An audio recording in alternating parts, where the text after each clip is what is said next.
សួស្តីមួយហ្នឹងហើយអញ្ចឹងវីដេអូនេះគឺមកប្រាប់ពីរបៀប reset Wi-Fi ចោលបាទភ្ជាប់ហើយផ្ដាច់ហើយ reset ហើយអត់យល់ទេអ្នកធ្វើវីដេអូនេះអត់ទេអត់ជាបញ្ហាទេដើម្បីឲ្យបងដឹងហ្នឹងហើយដឹងអាចធ្វើខ្លួនឯងបាននៅផ្ទះនៅផ្ទះនៅកន្លែងបាទអញ្ចឹងរបៀបភ្ជាប់ក៏មានហើយរបៀប set up driver ក៏មានហើយរបៀប download driver ក៏មានហើយអញ្ចឹងមករបៀប reset Wi-Fi ចោលដើម្បីភ្ជាប់ Wi-Fi ថ្មីឬក៏ Wi-Fi ផ្សេងហ្នឹងហើយអញ្ចឹងបងចូលតាមខ្ញុំមកបាទអញ្ចឹងគឺ Wi-Fi នៅអានេះគឺមានន័យថាវានៅជាប់ Wi-Fi វាភ្លឺបែបនេះបាទអញ្ចឹងយើងផ្ដាច់វាចោលបាទចូលតាមខ្ញុំចូល setting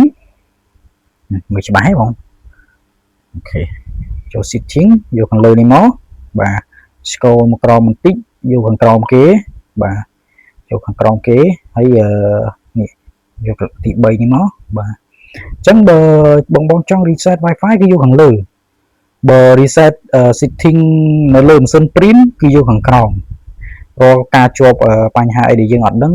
គឺ clear ខាងក្រោមនេះចោលទៅគឺបញ្ហា setting របស់វាគឺប្រែប្រួលមកសភាពដើមវិញហើយតែអានេះខ្ញុំ reset Wi-Fi ទេអញ្ចឹងចុចចូលខាងលើនេះមកបាទអូខេ